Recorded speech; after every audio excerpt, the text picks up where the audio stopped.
On a bustling Saturday morning at the corner bean Maya, a quiet young woman holding a small birthday cake, her prosthetic leg concealed beneath her jeans, stepped softly into the crowd. When the server announced there were no tables left, disappointment flooded her eyes as she turned to leave. Yet at that precise moment, Matthew, a gentle black man sitting with his young daughter Stara, stood up and invited her to join them. Seconds later, Stara burst into happy birthday, prompting the entire cafe to sing along, enveloping Maya in an unexpected warmth that marked a destiny-altering turning point she never saw coming. Before we go back, let us know where you're watching from and subscribe, because tomorrow I've got something extra special for you. The morning sun poured through the tall windows of the corner bean like liquid gold, turning the Saturday crowd into silhouettes against the light. Matthew Cooper sat with his daughter at their usual corner table, watching her bounce in her seat with that restless energy only 7-year-olds possess. "And Mom said we might see the baby elephants." Stara's words tumbled out in an excited rush, her hands gesturing wildly as she described next weekend's zoo trip. She said if we're lucky we can watch them get a bath. "Can you believe it, Dad? A whole elephant getting a bath." Matthew grinned, reaching over to tuck a loose strand of dark hair behind her ear.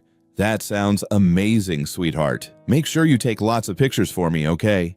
I will. Mom's bringing her fancy camera." Stara took a huge bite of her chocolate chip muffin, getting crumbs all over her chin. She said I can help her set it up. "Dad, do you think elephants like having their picture taken?" "I think they probably love it," Matthew said, handing her a napkin with a gentle laugh, "especially when they're all clean and shiny." The cafe hummed with conversation and the hiss of the espresso machine. Every table was packed with weekend regulars, laptops, newspapers, and the pleasant chaos of people enjoying their Saturday morning. Matthew took a sip of his coffee content in this small pocket of normalcy when the door chimed again. She struggled with the door, at first her crutch catching on the threshold. A young white woman with natural curls pulled back in a loose bun, wearing a simple gray cardigan over jeans. She held a small white bakery box in one hand while trying to maneuver the crutch with the other. Her eyes scanned the crowded room with a mixture of hope and resignation that Matthew recognized instantly, the look of someone expecting disappointment. The barista, a college kid with multiple piercings, looked up from the register and winced apologetically. "I'm so sorry, ma'am. We're completely full right now. It might be about 20 minutes before something opens up." The woman's shoulders dropped slightly. She glanced down at the box in her hand, then back at the sea of occupied tables. "That's okay. Thank you anyway." She turned toward the door, moving slowly, carefully. Matthew watched her grip tighten on the crutch handle. Something in that small gesture, that quiet acceptance, made him move before he could overthink it. "Stara," he said softly, leaning toward his daughter, "how would you feel about sharing our table with someone who needs a place to sit?" Stara looked up from her muffin crumbs, still decorating her chin, and followed her father's gaze to the woman near the door. Her face brightened immediately. "The lady with the crutch. Of course, Dad. We have 2 whole empty chairs." Matthew stood up his chair, scraping against the hardwood floor. "Excuse me, miss." The woman paused, her hand already on the door handle. She turned back, eyebrows raised in surprise. "Our table's got plenty of room," Matthew said, gesturing to the empty chairs across from them. "You're more than welcome to join us if you'd like." Before the woman could respond, Stara popped up from her seat, waving enthusiastically. "Yeah, and we have the best spot in the whole place. You can see the street from here, and sometimes dogs walk by." The woman's expression shifted, moving through surprise, uncertainty, and then something that looked almost like relief. Are you sure I don't want to intrude on your morning?" "You wouldn't be intruding at all," Matthew said with an easy smile. "Honestly, my daughter's been talking my ear off about elephants for the past 20 minutes. I could use some adult conversation."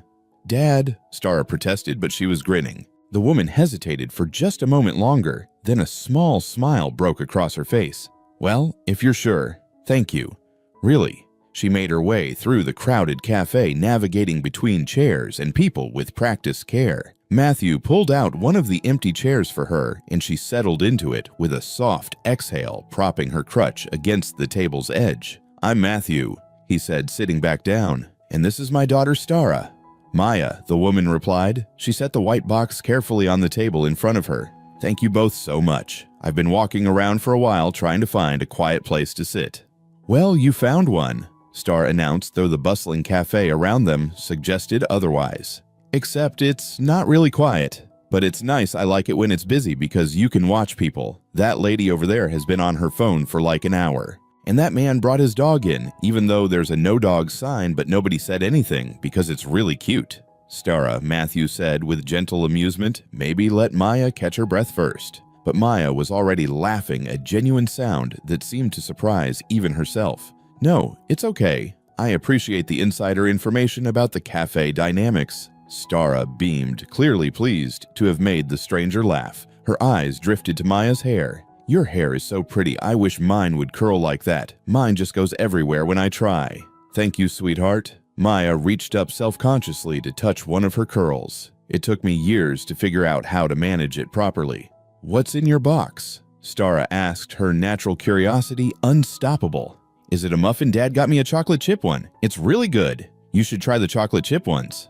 Maya's hand moved to rest on top of the box, and something flickered across her face, a vulnerability that made Matthew want to change the subject to protect whatever private moment she'd been planning to have. But before he could redirect his daughter's attention, Maya slowly opened the lid. Inside sat a single cupcake chocolate with vanilla frosting and one unlit candle pressed into the top.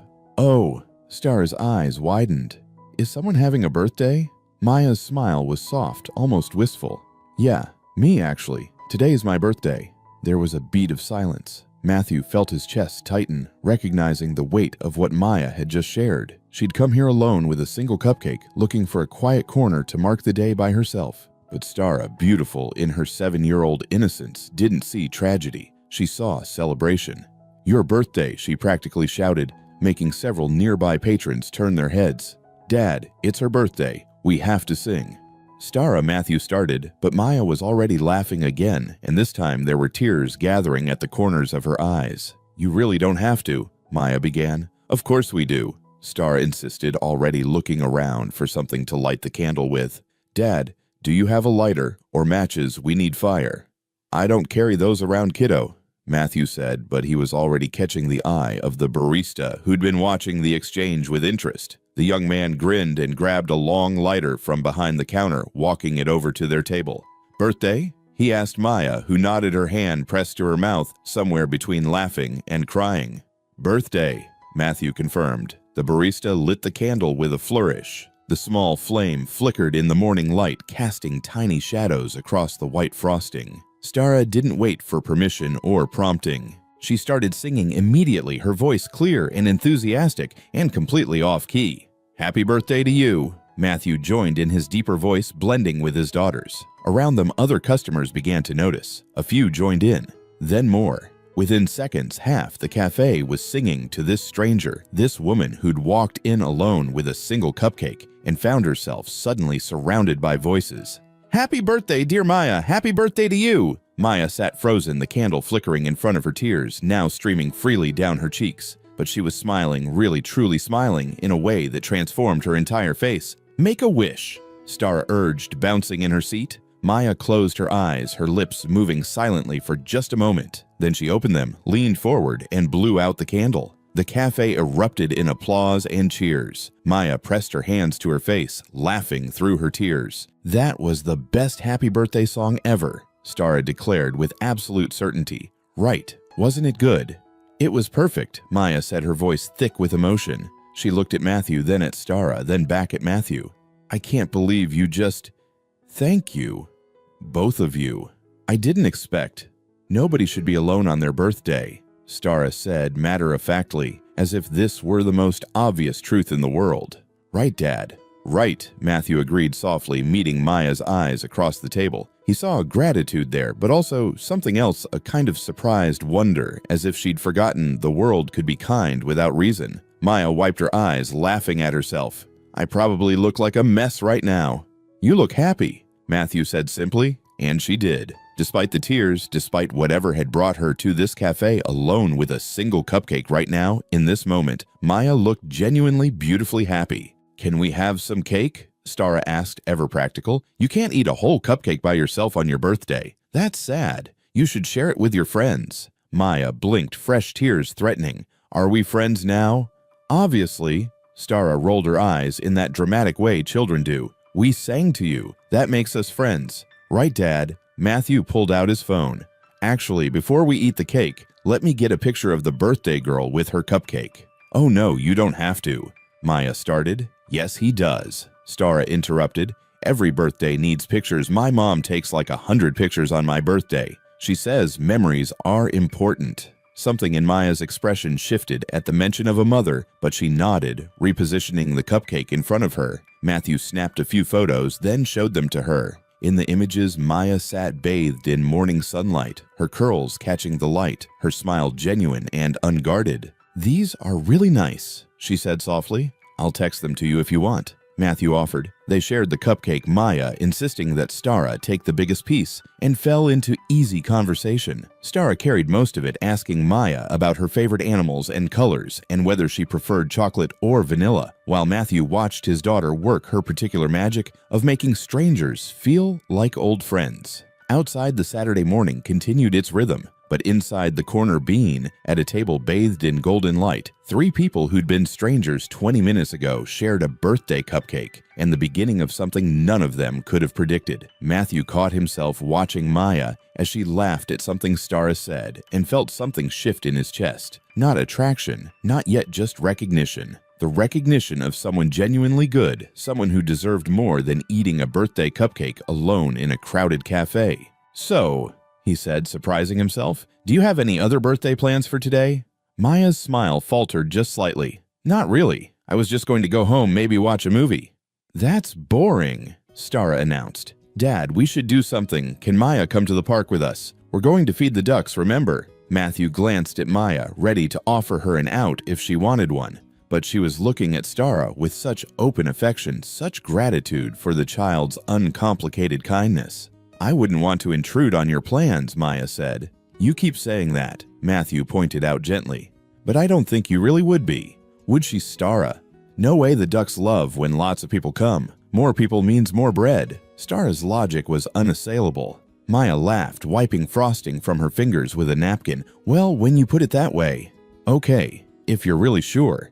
"We're sure," Matthew said, and meant it. As they gathered their things to leave, Maya carefully folded the candle from her cupcake into a napkin, tucking it into her pocket like a talisman. Matthew pretended not to notice, but something about that small gesture told him everything he needed to know about how much this morning had meant to her. They walked out together into the bright Saturday sunshine, Stara chattering between them about the ducks and the zoo and a dozen other things. And if Matthew held the door open a little longer than necessary, making sure Maya had plenty of room to navigate with her crutch, well, that was just basic kindness. The kind of kindness that sometimes changed everything. The park stretched out before them, a patchwork of green grass and walking paths dotted with families enjoying the warm afternoon. Maya walked between Matthew and Stara, her crutch tapping a steady rhythm on the pavement. She'd expected to feel awkward, like a third wheel intruding on their father-daughter time, but Stara made that impossible. "There they are." Stara pointed toward the pond, where a cluster of ducks paddled lazily near the shore. She grabbed the bag of breadcrumbs Matthew had stopped to buy from a street vendor and took off running, then stopped abruptly and turned back. "Maya, can you run? I mean, is it okay to ask that?" Maya smiled at the child's blunt honesty. "I can't run, sweetie, but I can walk pretty fast when I need to." "Okay, then I'll walk fast too so we can stay together," Stara declared, adjusting her pace to match Maya's. Matthew caught Maya's eye over his daughter's head, and she saw the apology there. She shook her head slightly, letting him know it was fine. More than fine, actually. Stara's directness was refreshing compared to the careful avoidance most people showed. They reached the pond's edge, and Stara immediately began tossing breadcrumbs to the ducks with enthusiastic abandon. The birds converged in a flurry of quacking and splashing. "Not all at once, Stara," Matthew reminded her gently. "Make it last." "But they're so hungry, Dad." Maya lowered herself onto a nearby bench, stretching out her leg with relief. Matthew sat beside her, keeping one eye on Stara as she inched closer to the water. "Thank you again," Maya said quietly, "for this morning. I know you didn't have to do any of that." Matthew turned to look at her fully. "You've said thank you about 6 times now. You can stop. I haven't had people sing to me on my birthday in a long time." Maya's voice caught slightly. "It meant something." "How long is a long time?" Maya watched the ducks, her fingers tracing the edge of the bench. 3 years. Since the accident that did this. She gestured to her leg. My family was in the car with me. My parents. My younger brother. I was driving. The words hung in the air between them. Matthew felt his chest constrict, but he didn't immediately rush to fill the silence with condolences. He'd learned through his own divorce that sometimes people just needed space to let the truth exist. The truck ran a red light. Maya continued her voice steady now, like she'd told this story enough times to smooth out the rough edges. Head-on collision. I woke up in the hospital 2 weeks later. They told me about my family first, then about my leg. Honestly, the leg didn't seem important after that. Maya, Matthew started, I'm not telling you this to make you feel bad, she interrupted, looking at him now, or to be heavy on what's supposed to be a nice day. I wanted you to know why this morning mattered so much. For 3 years, I've spent my birthday alone because I couldn't stand the pity in people's eyes when they found out. But Stara didn't pity me. She just wanted to sing.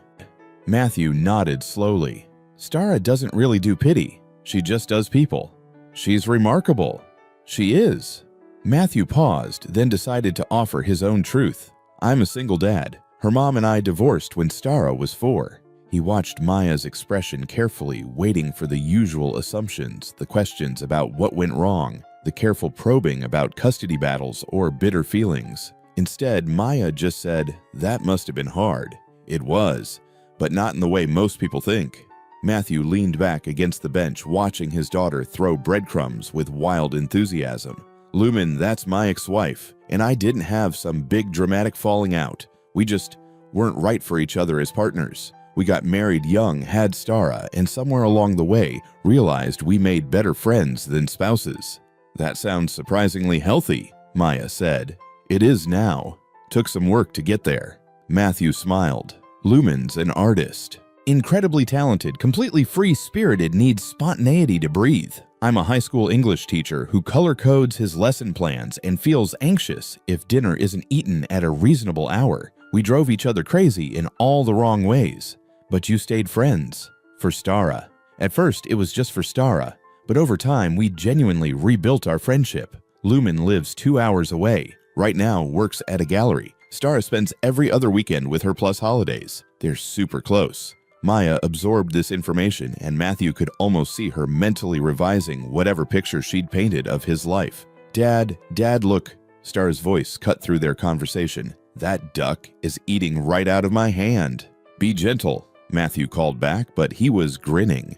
Your daughter seems really happy, Maya observed. She is. That's the thing most people don't get about divorce. They assume the kid must be traumatized or damaged somehow. But Stara's not. She has 2 parents who love her 2 homes where she feels safe and twice as many birthday presents. Matthew laughed. Her words, not mine. Dad, can Maya feed the ducks too? Stara was suddenly back at the bench, thrusting the bag of breadcrumbs at Maya. You have to. This one duck, the brown one with the white spot, he's super friendly. Maya took the bag, charmed by the girl's insistence. I'd love to. They moved closer to the water's edge, Matthew staying close in case Maya needed support on the uneven ground. She didn't ask for help, but she also didn't refuse when he offered his arm at a particularly tricky spot. Stara kept up a running commentary on each duck's personality, assigning them names and elaborate backstories. That one's definitely the leader. See how the others follow him. I'm calling him Captain. And that one with the funny walk is Professor Quackers because he looks wise. Professor Quackers, Maya laughed. That's perfect. I know right naming things is my special talent. Stara tossed more breadcrumbs. Mom says I get it from her. She names all her paintings. Last one was called The Space Between Dreams and Morning. I didn't really get it, but it sounded pretty. It does sound pretty, Maya agreed. They spent another hour at the park, conversation flowing easily between serious and silly. Stara asked Maya about her job, and Maya explained she was a graphic designer who worked from home. So you make pictures on computers? Stara's eyes lit up. That's so cool. Can you make pictures of anything? Pretty much anything. Logos, website designs, illustrations, whatever clients need. Could you make a picture of a duck wearing a crown? Stara, Matthew warned, but Maya was already pulling out her phone. I could sketch something quick right now if you want. Stara watched in fascination as Maya's finger moved across the screen, creating a simple but charming drawing of a duck wearing an elaborate crown. That's amazing, Dad, look. Matthew looked and he found himself impressed not just by the drawing but by how naturally Maya engaged with his daughter. No condescension, no forced enthusiasm, just genuine connection.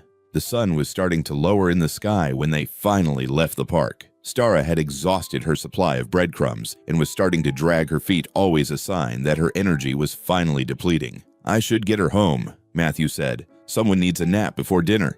"I don't need a nap," Stara protested automatically, even as she yawned. "Of course not," Matthew said with exaggerated seriousness. "You're way too grown up for naps. You just need to rest your eyes for 30 minutes while lying down in your bed." Maya laughed. "Thank you both for including me today. This turned out to be the best birthday I've had in years." "You should come next Saturday," Stara blurted out. "We always do something fun on Saturdays, right, Dad?" Matthew hesitated, not wanting to pressure Maya, but also genuinely wanting to see her again. "You're welcome to join us anytime, but no pressure. I know you probably have your own I'd love to." Maya interrupted, surprising herself as much as them. "If you're sure I wouldn't be intruding." "You keep using that word," Matthew said with a smile. "I don't think it means what you think it means." "Princess Bride reference," Stara squealed. "Mom and Dad both love that movie. We watch it like every month when we're together." They exchanged phone numbers before parting ways, and as Matthew walked home with Stara's hand in his, he found himself thinking about Maya's smile when the cafe had sung to her, about the way she'd teared up at Stara's simple kindness, about how she'd shared her story without making it a plea for sympathy. "I like her, Dad," Stara said drowsily, leaning against him as they walked. "I like her too, kiddo." "Do you think she's lonely?" Matthew considered the question carefully. "Maybe sometimes, but I think she's also really strong." "She can be both," Stara said with the simple wisdom of children. "Being strong doesn't mean you don't want friends." "You're absolutely right." Matthew squeezed her hand. "When did you get so smart?" "I was born this way," Stara said matter-of-factly, making Matthew laugh. That night after Stara was asleep, Matthew found himself looking at the photos he'd taken at the cafe. Maya's face, lit by morning sun, genuinely happy for the first time in who knew how long. He didn't send them yet. Instead, he saved them, thinking about next Saturday, about second chances, about how sometimes kindness was its own reward. And sometimes it was the beginning of something more. Saturday became their day. Not intentionally at first, not with any grand plan or declaration. It just sort of happened the way good things often do, naturally, easily, like water finding its level. The second Saturday, they met at a farmer's market. Stara insisted on showing Maya the stand that sold honey sticks in different flavors, and they spent 20 minutes sampling each one while the vendor watched with amused tolerance. "The lavender one tastes like soap," Stara announced, scrunching her nose. "It's an acquired taste," the vendor said diplomatically. "That's adult speak for it's weird, but we pretend to like it," Stara whispered to Maya, not nearly as quietly as she thought. Matthew bought a jar of wildflower honey to apologize for his daughter's commentary, but the vendor was laughing too hard to be offended. The third Saturday, they went to a small art gallery where one of Lumen's pieces was on display. Matthew had mentioned it casually, and Maya had seemed genuinely interested in seeing it. "That's Mom's," Stara pointed excitedly at a large canvas covered in swirling blues and greens. "She calls it Remembering Water. I helped her pick the frame." Maya stood in front of the painting for a long moment, tilting her head as she absorbed it. "It's beautiful. You can almost feel the movement." "Mom says good art should make you feel something," Stara reported dutifully, "even if you don't know what the feeling is called." "Your mom sounds very wise." "She is. She's also really funny.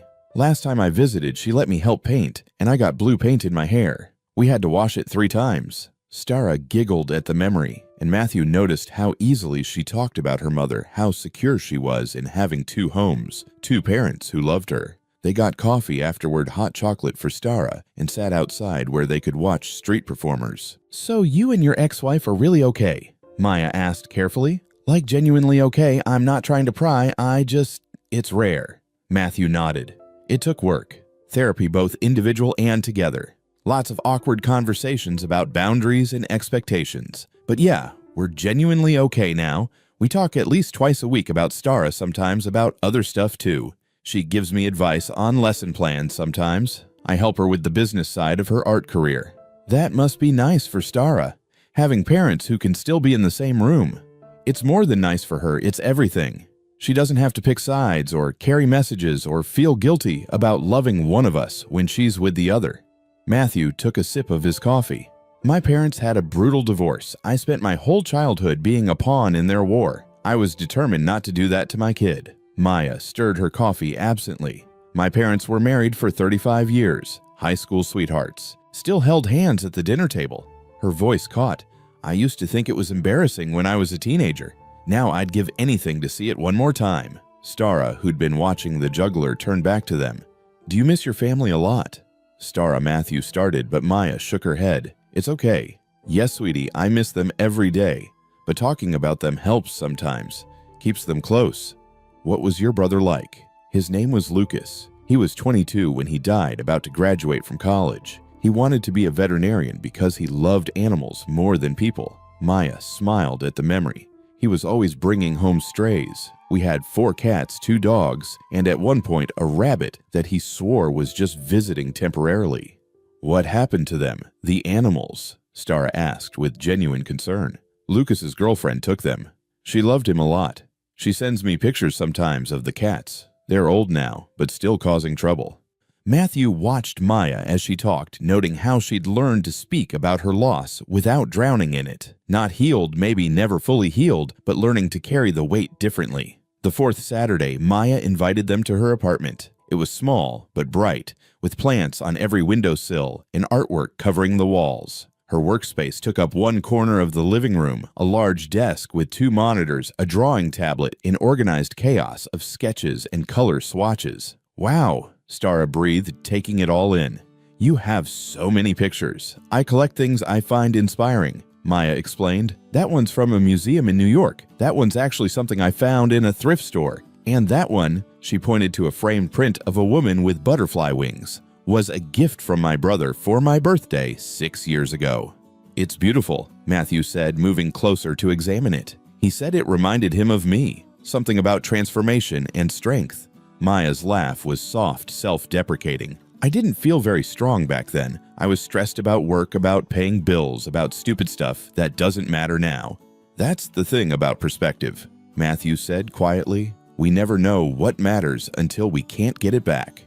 They spent the afternoon teaching Stara basics of digital illustration on Maya's tablet. The girl took to it with enthusiasm, creating an elaborate picture of Professor Quackers, complete with a castle and a crown. You're a natural, Maya encouraged, adjusting Stara's grip on the stylus. See how you can control the line thickness by changing the pressure. Try that. Stara's tongue poked out in concentration as she worked. This is so much better than regular drawing. You can undo mistakes. If only life had an undo button, Maya said, then caught herself. Sorry, that got dark.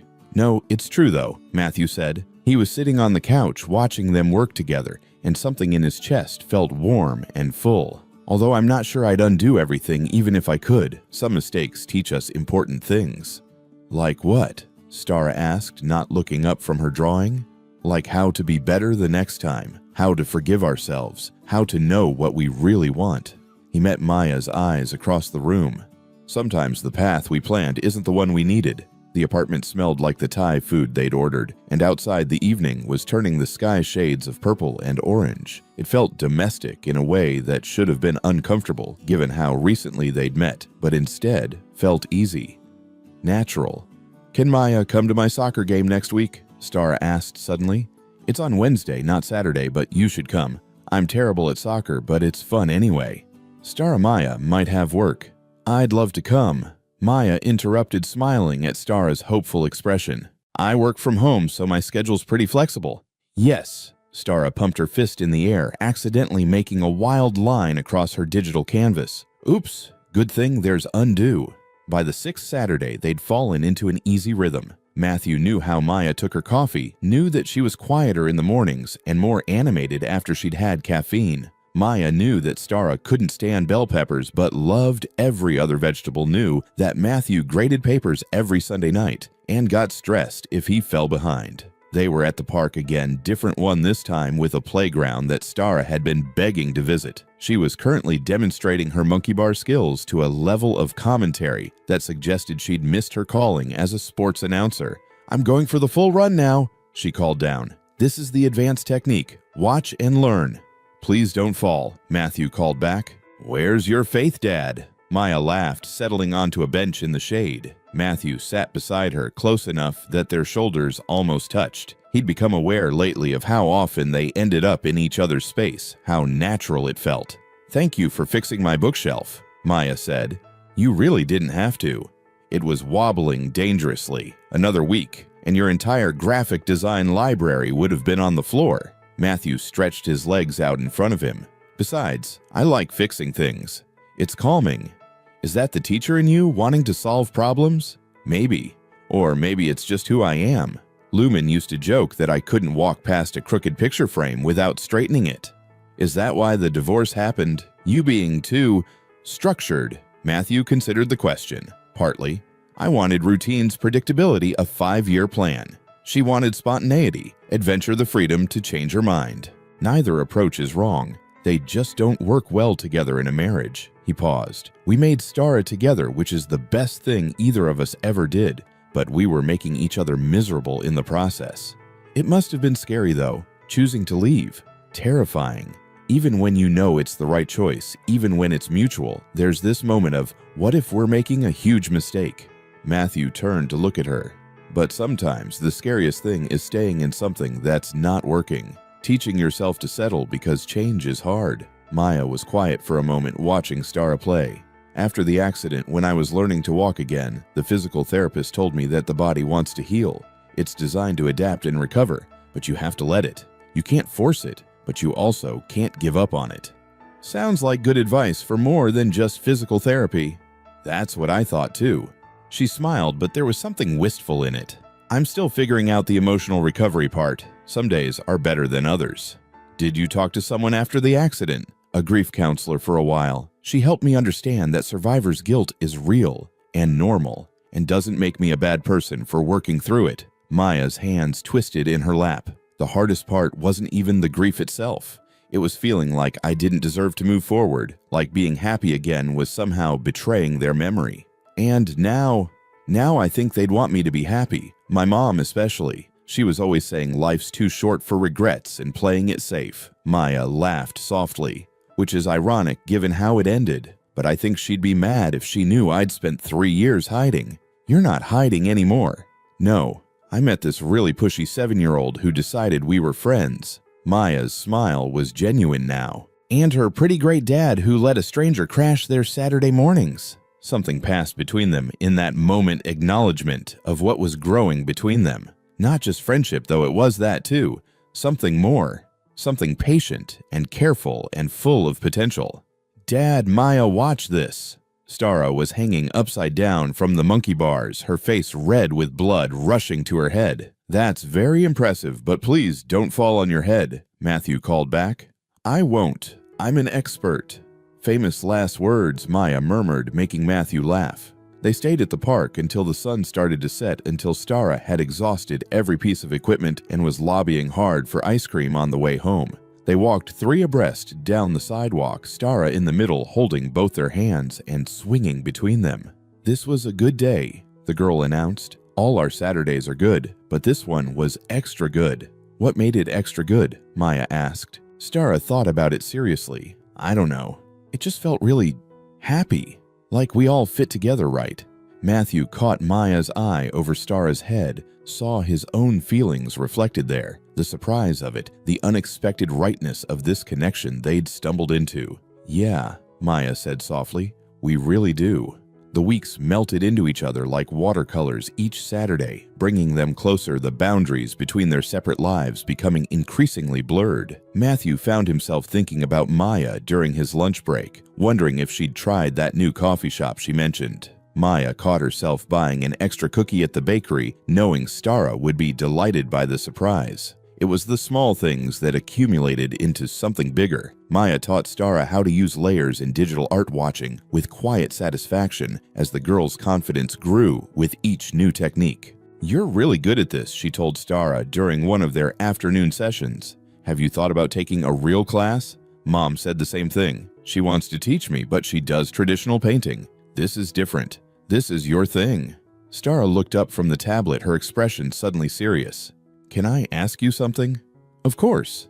Do you think you'll keep hanging out with us like even when it's not Saturday? Maya felt her throat tighten. Do you want me to? Yeah, you're like… Stara struggled for the right words. You're like part of our team now. It feels weird when you're not around.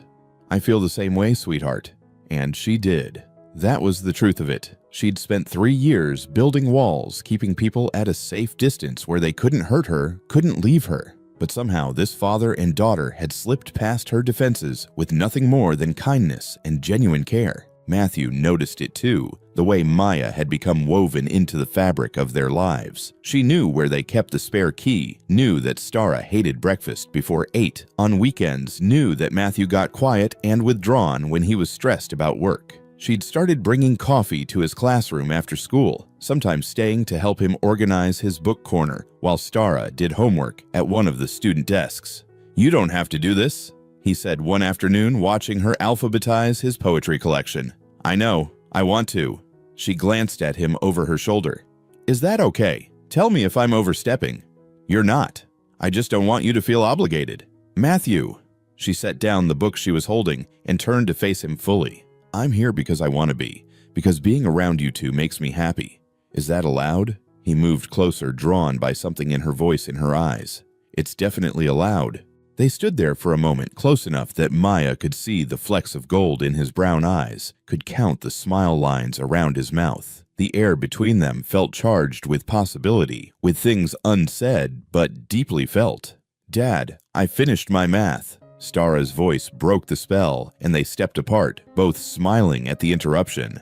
"Let me check it," Matthew said, moving to his daughter's desk, but his eyes found Maya's one more time, a promise of continuation. The shift happened on a Thursday evening in late July. Matthew had texted earlier asking if she wanted to come for dinner, mentioning that Stara was at a friend's sleepover birthday party. Maya had almost said no, suddenly nervous about what it meant to see Matthew alone, but curiosity won out. She arrived at 7 wearing a sundress she'd changed out of, twice telling herself it didn't matter what she wore. This was just dinner with a friend. Matthew opened the door in jeans and a shirt, his hair slightly damp from a shower, and Maya felt her stomach do a small flip.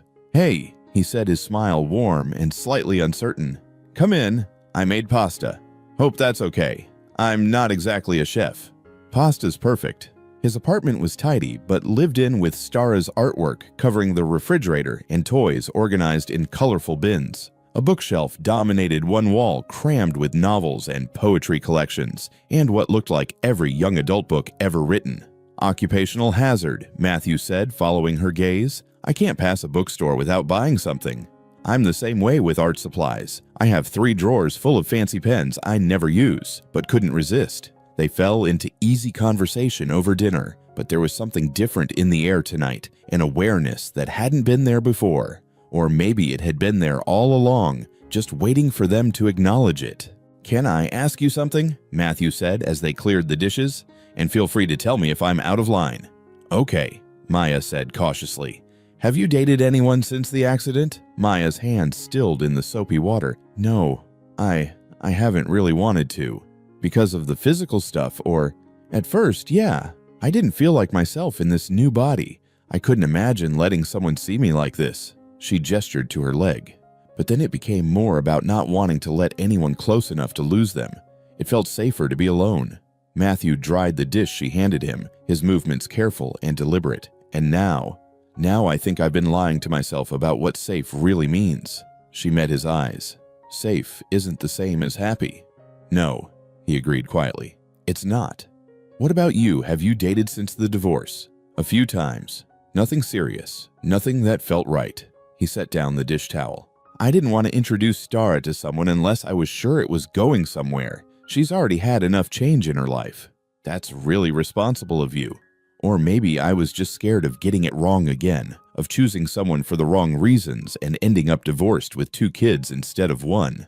Matthew laughed, but there was something vulnerable in it. Turns out fear is pretty good at masquerading as prudence. They moved to the living room, sitting on opposite ends of the couch with the comfortable distance of people who weren't quite ready to close the gap between them. "Stara really loves you," Matthew said. "She talks about you constantly when you're not around. Maya said this. Maya showed me that. You've become really important to her." She's important to me too. Both of you are. Maya pulled her legs up under her. Is that what you wanted to ask me about, whether I'm planning to stick around? Partly. But also, he trailed off, seeming to gather courage. I need to know if I'm reading this wrong. This thing between us. Because from where I'm sitting, it feels like more than friendship, but maybe I'm just... You're not reading it wrong. Maya interrupted, her heart pounding. I feel it too. The relief on his face was palpable. Okay. Good. That's good. But I'm also terrified, she admitted. I haven't let anyone close in so long. What if I'm not good at this anymore? What if I'm too damaged, too broken to... Hey. Matthew moved closer, taking her hand. You're not broken. You're healing. There's a difference. You say that now. I'll say it tomorrow too. And the day after that. For as long as you need to hear it. His thumb traced circles on the back of her hand. I'm not saying this will be easy. I have a kid and ex-wife who's still very much in my life, a demanding job. You have your own stuff you're working through, but I think we could be something really good together. If you're willing to try. Maya looked at their joined hands, feeling the warmth of his skin against hers. She thought about the past 3 years, about the loneliness she'd convinced herself was protection, about birthday cupcakes eaten alone and holidays spent avoiding phone calls from well-meaning relatives. Then she thought about Saturday mornings and coffee shop laughter, about Stara's uncomplicated affection and Matthew's steady presence, about how for the first time since the accident, she could imagine a future that looked like joy instead of survival. I'm willing to try, she said. Matthew's smile was bright enough to light the whole room. He leaned in slowly, giving her time to pull away if she wanted. She didn't want to. His kiss was gentle, tentative, asking permission, even as it gave promise. Maya felt something inside her crack open, years of carefully constructed walls crumbling with surprising ease. They pulled apart foreheads, touching both, slightly breathless. That was... Matthew started. Yeah, Maya agreed, laughing softly. It really was. They talked until past midnight, the conversation ranging from serious to silly and back again. Matthew told her about his first teaching job, about the student who'd written him a thank you note that he still kept in his desk drawer. Maya shared stories about her brother, about the time they'd tried to build a treehouse and ended up with a glorified platform that couldn't support anything heavier than a squirrel. He would have liked you, she said at one point. Lucas, he had a good sense about people. He would have approved. I wish I could have met him. Me too.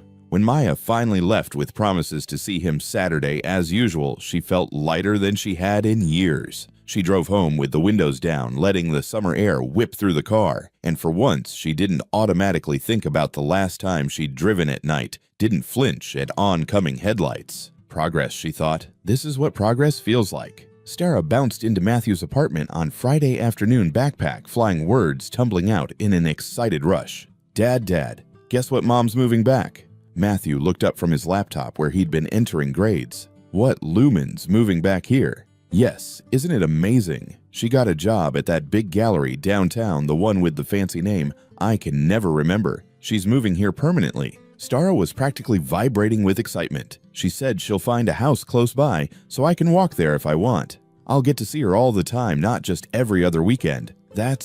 Wow, that's big news, sweetheart. Matthew tried to match his daughter's enthusiasm, but his mind was already running through implications. Lumen back in town. The delicate balance they'd built from distance might shift in unpredictable ways. And you know what else? Stara dropped her backpack and climbed onto the couch next to him. Now our whole family can be in the same place, you and Mom and me and Maya. It'll be like having everyone I love all together instead of spread out. Matthew's stomach dropped. Sweetheart, you know Mom and I aren't getting back together right. We've talked about this. I know. You're friends who make better friends than married people. I get it. Stara waved this away impatiently. I'm not talking about that. I just mean, wouldn't it be cool if we all lived near each other? Like maybe we could have dinners together sometimes. Or holidays. Mom could come to my soccer games without having to drive 2 hours. That would be nice, Matthew agreed carefully. I told Mom all about Maya. She's excited to meet her. She said anyone who makes Dad smile that much must be pretty special. Stara grinned. You do smile a lot more now, Dad, I noticed. Maya makes me happy. She makes me happy too. That's why it'll be perfect when Mom moves here. It's like getting a bonus level in life. More people to love, more fun times, more everything. Matthew hugged his daughter, but even as he did, he found himself wondering how Maya would react to this news. They'd been officially together for 3 weeks now, still in that early stage where everything felt new and slightly fragile. Would she see Lumen's return as a threat? Would she worry about being displaced? He called Maya that evening after Stara went to bed, needing to tell her before Stara did it herself with her characteristic enthusiasm. "Hey," Maya answered, and he could hear the smile in her voice.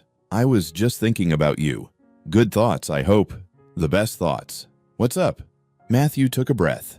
"Lumen's moving back. She got a job here. She's relocating permanently." There was a pause. "Oh, that's big." "Yeah, Stara's really excited about it. She's already planning how we'll all spend time together like some kind of modern family sitcom."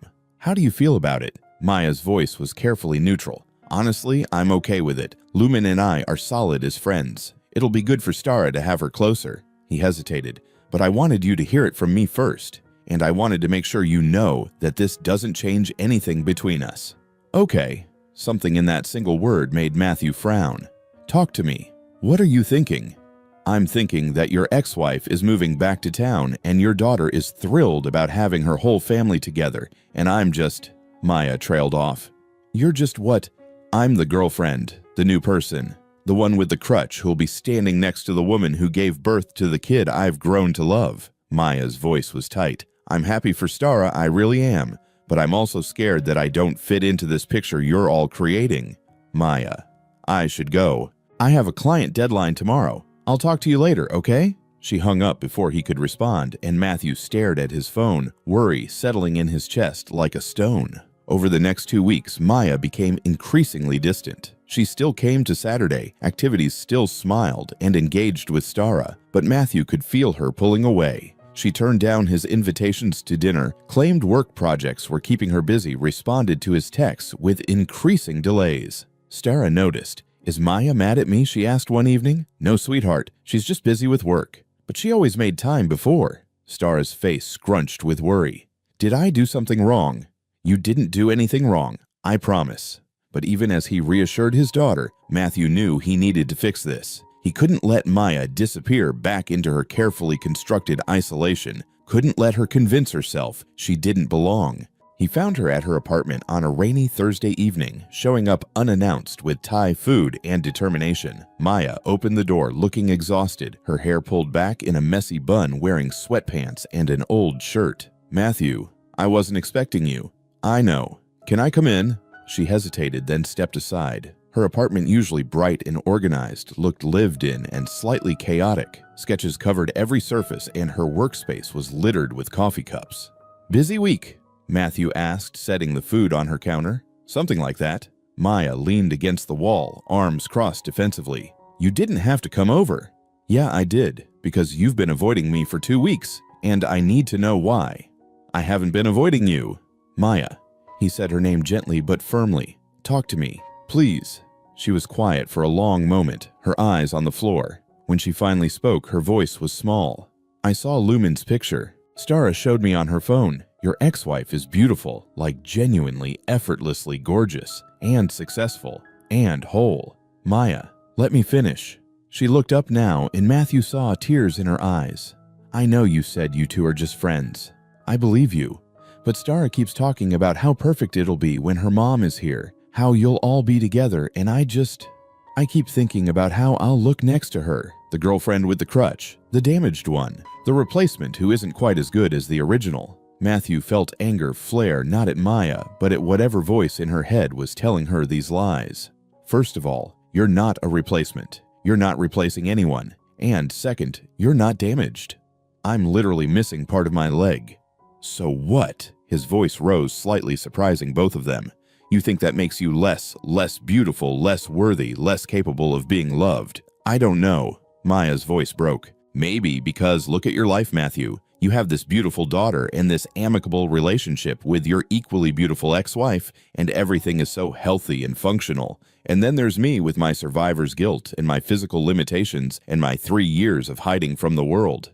You think my life is perfect?" Matthew laughed, but there was no humor in it. I'm a divorced teacher who can barely afford my apartment, who lies awake some nights wondering if I'm screwing up my kid, who gets anxious at parent-teacher conferences because what if someone realizes I have no idea what I'm doing? That's different? How? How is my insecurity different from yours? He moved closer, forcing her to look at him. We're all damaged, Maya. Every single one of us carries scars from things that tried to break us. The only difference is that some scars are visible and some aren't. Maya wiped at her eyes. I'm scared. Okay, I'm scared that when Lumen gets here and Stara sees what a real family looks like, there won't be room for me. I'm scared that I'll be the one standing on the outside looking in, watching you all be happy together while I'm just there. That's not going to happen. You don't know that. Yes, I do. Matthew took her hands, feeling her try to pull away, holding on anyway. Because Stara doesn't need her parents to get back together. She needs her parents to be happy. She needs her mom to be fulfilled and successful and living her best life. And she needs her dad to be with someone who makes him want to be better, who challenges him and supports him and makes him laugh. Matthew, she needs me to be with you, he said firmly, because you do all of those things. You make me happy in ways I didn't know I could be happy. And Lumen moving back here doesn't change that. It doesn't threaten us. If anything, it makes things easier because Stara gets more time with her mom, which means I get more time with you. But what if? No what ifs. He cupped her face gently. Listen to me. Lumen is my past. A past I'm grateful for because it gave me Stara, and we've built a good friendship from the ashes of a failed marriage. But that's what it is, past and friendship. You are my present. You're my I can't wait to see you tomorrow. You're my I want to tell you about this funny thing that happened. You're my maybe this could be forever. Maya's breath hitched. You think about forever. Every damn day, he admitted. I know it's fast. I know we've only been officially together for 3 weeks. But I fell for you months ago, Maya. That day in the coffee shop when Stara insisted on singing to you and you cried because someone finally saw past your pain to the person underneath. I fell for your strength and your creativity and the way you love my daughter like she's already yours.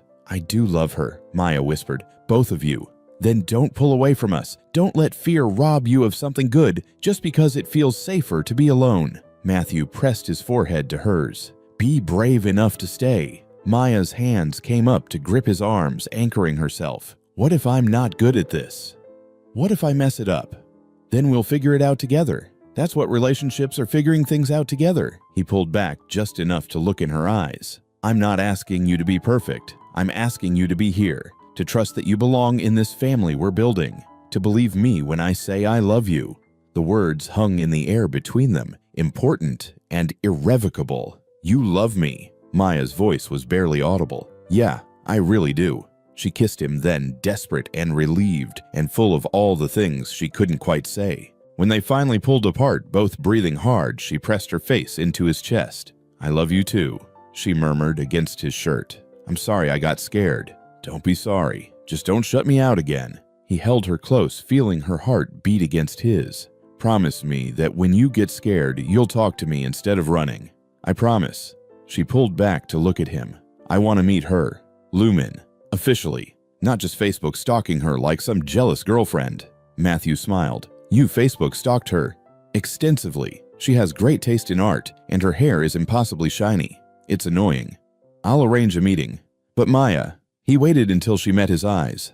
Lumen's going to like you. How could she not? You make her daughter happy and her ex-husband happy. That's all she's ever wanted for us. You're giving her a lot of credit. She's earned it. Give her a chance. Give yourself a chance to see that this doesn't have to be complicated or threatening. It can just be good. They spent the rest of the evening eating lukewarm Thai food and talking through fears and insecurities, building understanding where doubt had tried to grow. When Matthew finally left well past midnight, Maya felt steadier. Not perfect, not without worry, but willing to believe that maybe she really did belong in this imperfect, beautiful family. She fell asleep thinking about Matthew's words, "You are my present," and let herself hope that maybe she could also be his future. The backyard barbecue was Matthew's idea, casual and low pressure, a chance for everyone to meet without the weight of formal introductions. Stara had helped him clean the patio furniture and set out paper plates, her excitement palpable. Do you think they'll be friends? She asked for the 4th time that morning. I think they'll be fine, Matthew assured her, though his own stomach was tight with nerves. Maya arrived first, carrying a fruit salad she'd probably spent too much time making perfect. Matthew saw the tension in her shoulders, the way she gripped her crutch a little tighter than usual. "Hey," he said softly, kissing her cheek. "You okay?" "Terrified, but I'm here." She managed a smile. "That counts for something, right?" "That counts for everything." Stara barreled into Maya with a hug. "You look pretty. I like your earrings. Are those new?" "I got them specifically for today," Maya admitted. "Thought I should make a good impression." "You'll make a great impression. Mom's gonna love you." The confidence of children, Matthew thought, watching his daughter bounce away to check on the potato salad. If only adults could maintain that simple certainty. Lumen arrived 20 minutes later, and Matthew felt Maya tense beside him. His ex-wife looked exactly like her social media photos, honey blonde hair in loose waves, wearing a flowing sundress and carrying a bottle of wine. She was beautiful, Matthew acknowledged objectively, the way you might appreciate a painting without wanting to own it. "Mommy!" Stara launched herself at Lumen, who caught her daughter with practiced ease. "Hey, baby girl, I missed you so much." Lumen peppered Stara's face with kisses, making her giggle. Matthew stepped forward. "Lumen, welcome. Thanks for coming." "Of course. Thank you for hosting." Lumen hugged him briefly, the comfortable embrace of old friends, then turned her attention to Maya. "And you must be Maya. I've heard so much about you." Maya straightened slightly. "All good things, I hope." "The best things." Lumen's smile was genuine warm. "Stara says you're teaching her digital art. That's wonderful. I've been meaning to learn those programs myself, but never find the time." "I'd be happy to show you sometime," Maya offered, surprised by the sincerity in her own voice. "I'd love that." The afternoon unfolded more easily than Matthew had dared hope. Lumen and Maya found common ground in their artistic backgrounds, discussing design principles and color theory, while Stara bounced between them, thrilled to have two of her favorite people engaged in conversation. At one point, while Matthew was flipping burgers, he looked over to see the three of them laughing at something Stara had said. Maya's posture was relaxed, now her earlier tension dissolved. Lumen had her hand on Maya's arm in a gesture of easy friendship. "They're getting along," Lumen's boyfriend James observed. He'd arrived later, a quiet architect who seemed content to let Lumen shine while he provided steady support. "They are," Matthew agreed, feeling relief flood through him. "You were worried they wouldn't. Worried Maya might feel threatened, or that Lumen might be, I don't know, territorial in some way." James laughed. "Lumen's not the territorial type. She's genuinely happy you found someone. She felt guilty about the divorce, you know. Worried she'd ruined your chance at happiness." "She didn't ruin anything. We ruined it together, then fixed it together. That's worth something." "It's worth a lot. Not many people manage what you two did." After lunch, Stara convinced everyone to play badminton, which devolved into chaos since none of them were particularly skilled. Maya sat out cheering from a lawn chair, but her laughter rang across the yard. During a break, Lumen sat down next to her. Matthew watched from where he was teaching Stara to serve, trying not to eavesdrop, but unable to help himself. "Thank you," Lumen said quietly. Maya looked confused. "For what?" "For making them happy. Both of them." Lumen gestured to where Matthew and Stara were play-arguing about the rules. "When Matthew and I split, I was so worried about Stara. About what it would do to her, how she'd cope with the changes. But she's thrived. And a lot of that is because Matthew created a stable, loving home for her. He's a really good dad. The best. But even good dads need partners. They need someone to share the weight with, to celebrate the victories with, to remind them they're more than just a parent." Lumen turned to face Maya fully. "He lights up when he talks about you. I haven't seen him this happy in years, maybe ever." Maya's eyes were damp. "I'm not trying to replace you or—" "God, no. You couldn't replace me if you tried, and I mean that in the best possible way." Lumen's smile was kind. "You're not replacing anything. You're adding to Stara's life. She has a mother who loves her, a father who adores her, and now another adult who cares about her well-being. That's not threatening Maya. That's lucky. I just want to do right by her, by both of them. Then we want the same thing." Lumen squeezed Maya's hand. "I'm glad you're part of this family, truly. And if you ever need advice about managing Matthew's weird need to have all his books organized by genre and then alphabetically, I'm here." Maya laughed, wiping her eyes. "He does that at home, too. I thought it was just his classroom." Oh, honey, that man color codes his closet. It's adorable and slightly concerning." They were both laughing now, and Matthew felt something settle in his chest. This could work. This complicated modern family situation could actually work. As the sun started to set, Lumen and James said their goodbyes. "Next time at my place," Lumen promised. "Once I'm fully moved in, we can christen the new house properly." "I'd like that," Maya said, and meant it. After they left, Stara fell asleep on the couch, exhausted from the day's excitement. Matthew and Maya cleaned up in comfortable silence, moving around each other with the ease of people learning each other's rhythms. "That went better than I expected," Maya admitted, drying dishes. "Told you she'd like you." "She's really gracious. I don't know if I could be that welcoming if our situations were reversed." "You're stronger than you think." Matthew set down his dish towel and pulled her close. "And you were amazing today. I'm so proud of you for pushing through your fears." Maya buried her face in his chest. "I love you. You know that, right?" "I know. I love you too." "Stara's right, you know. This is kind of perfect having everyone close. Our weird little modern family." Matthew kissed the top of her head. "Weird little modern family sounds good to me." From the couch, Stara mumbled in her sleep something about elephants and crowns, and they both smiled. This was their life now, messy and complicated and absolutely perfect. Exactly 1 year after that first Saturday morning, Matthew made a reservation at the Corner Bean. He called ahead, explained what he wanted to do, and the owner, who remembered the birthday singing incident, enthusiastically agreed to help. "You're bringing her here," Stara whispered excitedly as they got ready. "That's so romantic, Dad. You think she'll like it?" "Are you kidding? It's perfect. It's where you met, where I sang to her, where everything started." Stara was practically vibrating. "Can I wear my fancy dress, the blue one Mom got me?" "Absolutely. This is a special occasion." Maya suspected nothing when Matthew suggested their usual Saturday coffee, even though it was late morning rather than their typical early start. She met them outside, looking beautiful in a simple yellow dress that made her dark skin glow.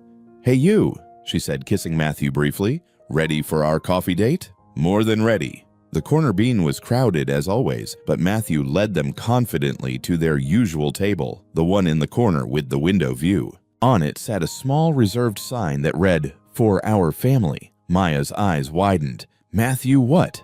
"Just sit," he said gently. "Please." She sat, confusion clear on her face. Stara was grinning so wide it looked almost painful, bouncing on her heels with barely contained excitement. Matthew pulled something from his pocket, a small white bakery box identical to the one Maya had carried a year ago. He set it in front of her. "Open it," Stara urged. Inside was a single cupcake chocolate with vanilla frosting, but instead of one candle, there were two, one for the year, past one for the years to come. Maya looked up, tears already forming. "Matthew." He knelt down beside her chair, and suddenly the entire cafe seemed to hold its breath. The owner had quietly alerted other customers, and now dozens of eyes were watching this moment unfold. "A year ago, you walked into this cafe alone, looking for a quiet place to celebrate your birthday. You had a cupcake and a candle and probably expected to spend the day by yourself." Matthew took her hand. "I looked over and saw someone who needed kindness, and I offered you a chair." "You offered me so much more than a chair," Maya whispered. "You're right. I offered you my Saturday mornings, my daughter's heart, and somewhere along the way, I gave you mine too." He reached into his other pocket and pulled out a small velvet box. "Maya, this year with you has been the best year of my life. You've made me laugh when I thought I was too tired to smile. You've made Stara feel loved and special in ways I never could alone. You've made our little family feel complete." Stara stepped closer, barely able to contain herself. "So I'm asking you right here, where it all started, if you'll make it permanent. Will you marry me? Will you keep having coffee with us on Saturday mornings? Will you let Stara teach you soccer even though you're both terrible at it?" He was crying now, too, smiling through the tears. "Will you be my partner, my best friend, the person I get to wake up next to for the rest of my life?" Maya couldn't speak. She was sobbing, nodding, reaching for him. "Is that a yes?" Stara demanded. "You have to say yes out loud. That's how proposals work." Maya laughed through her tears. "Yes. Yes, yes, 1,000 times yes." The cafe erupted in applause. Matthew slipped the ring onto her finger, a simple band with small diamonds that caught the light beautifully. Then he kissed her right there in front of everyone, while Stara jumped up and down and the owner started playing music from behind the counter. "Do we sing now?" someone called out. "We definitely sing," Stara announced, climbing onto a chair. She started immediately, her off-key voice filling the space. "For she's a jolly good fellow, for she's a jolly good fellow." The entire cafe joined in, just like they had a year ago, and Maya sat there with her hand over her mouth, overwhelmed by the love surrounding her. When the singing finished, Matthew pulled both Maya and Stara into a hug. "My girls," he said, "my whole world." "Can I be the flower girl?" Stara asked immediately. "I need to be the flower girl. It's like the rule." "You can absolutely be the flower girl," Maya assured her, smoothing down the child's hair. "Actually, I was thinking maybe you could be my maid of honor instead. Think you're up for it?" Stara's eyes went impossibly wide. "Really? That's like even more important." "You're the most important," Maya said. "This wouldn't be happening without you. You sang happy birthday to a stranger and changed my entire life." "I'm really good at singing," Stara said matter-of-factly, making both adults laugh. They stayed at the cafe for another hour, calling family members and taking pictures. Lumen answered on the second ring, her squeal of excitement so loud Matthew had to hold the phone away from his ear. "I'm so happy for you, both of you," she gushed. "Oh my God, we have to start planning. Maya, I know this amazing florist, and my friend does wedding cakes. And Lumen, we literally just got engaged 5 minutes ago." Matthew laughed. "And time's wasting. These things take months to plan properly." They decided on a small wedding, just close family and friends, in the same park where they'd fed ducks on that first day. Autumn seemed perfect, not too hot, the leaves changing colors, nature providing its own decoration. The planning process was surprisingly smooth, probably because both Matthew and Maya were more interested in being married than in having a wedding. Lumen threw herself into helping with enthusiasm that would have been overwhelming if it wasn't so genuine. She and Maya became genuine friends, bonding over wedding magazines and cake tastings. "I'm stealing your fiancé," Lumen announced one Saturday, linking her arm through Maya's. "We have appointments. James will watch Stara." "Where are you taking her?" Matthew asked suspiciously. "Dress shopping. Don't worry, I'll return her mostly intact." Maya laughed at Matthew's expression. "I'll be fine. It's just a few hours." A few hours turned into an entire day of shopping, eating, and conversations that started with wedding dresses and ended with deep discussions about life and loss and second chances. "I'm really glad Matthew found you," Lumen said over coffee at their fourth bridal shop. "And I mean that without any weirdness. He was so careful after our divorce, so worried about screwing up again that he wasn't really living. Then you came along and he just bloomed." "He did the same for me," Maya admitted. "I was so stuck in my grief, so sure I didn't deserve to be happy again. Then this man and his daughter decided I was worth taking a chance on." "Stara told me about your family. I'm so sorry, Maya." "Thank you. It's getting easier to talk about them without breaking down. Matthew and Stara have helped with that." Maya fingered the fabric of a dress she was considering. "They've taught me that loving new people doesn't mean forgetting the ones I lost. That's beautiful and true." Lumen reached across to squeeze her hand. "You're going to be a beautiful bride, but more importantly, you're going to be a wonderful wife and stepmom. Stara is so lucky to have you." "I'm the lucky one." The wedding day arrived with perfect weather, crisp and clear, the kind of October day that makes you grateful to be alive. Maya got ready at her apartment with Lumen and Stara, helping while Matthew prepared at his place, with James providing moral support. "You're shaking," James observed as Matthew tried to tie his tie for the third time.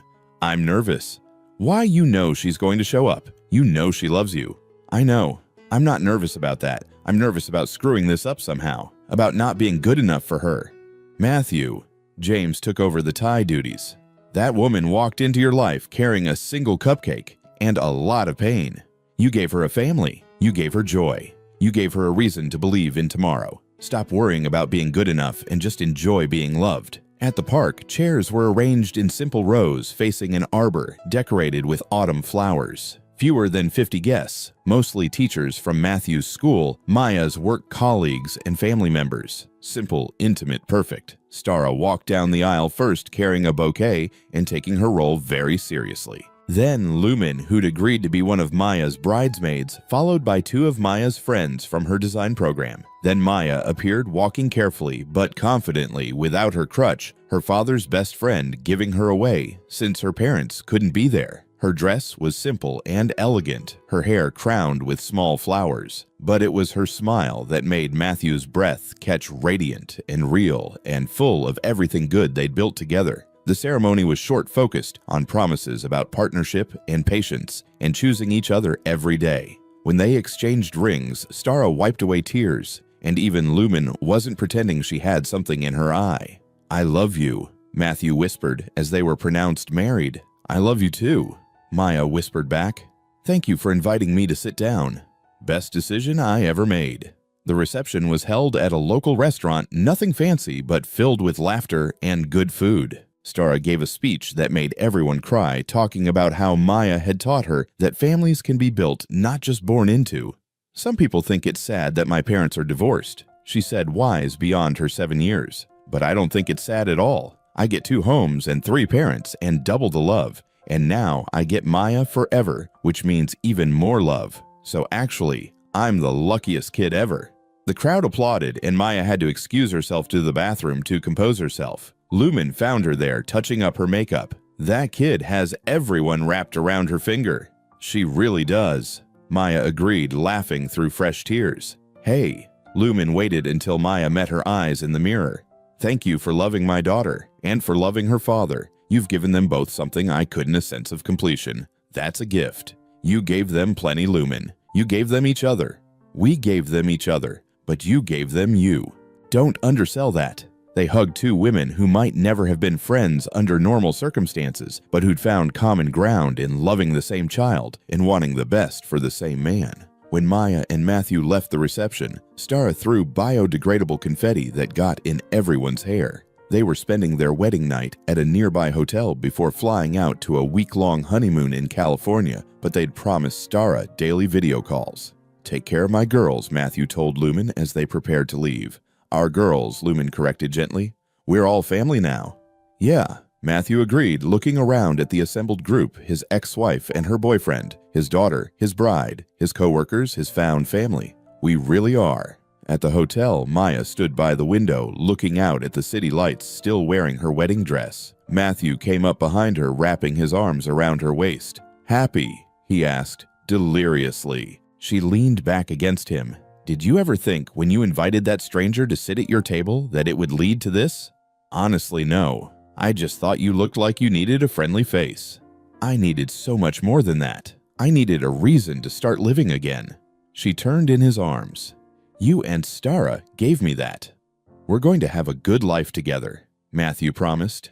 "Maybe not perfect, maybe sometimes complicated, but good. Really, truly good. I believe you." And she did. For the first time in years, Maya believed in tomorrow, in next week, in next year. She believed in the future they would build together, not despite their pasts, but incorporating them. Matthew's divorce and co-parenting arrangement, her loss and recovery, Stara's boundless enthusiasm for their blended family, Lumen's place in all their lives. It was messy and modern and absolutely beautiful. "Thank you for sitting down," Matthew murmured against her hair. Maya smiled. "Thank you for asking me to."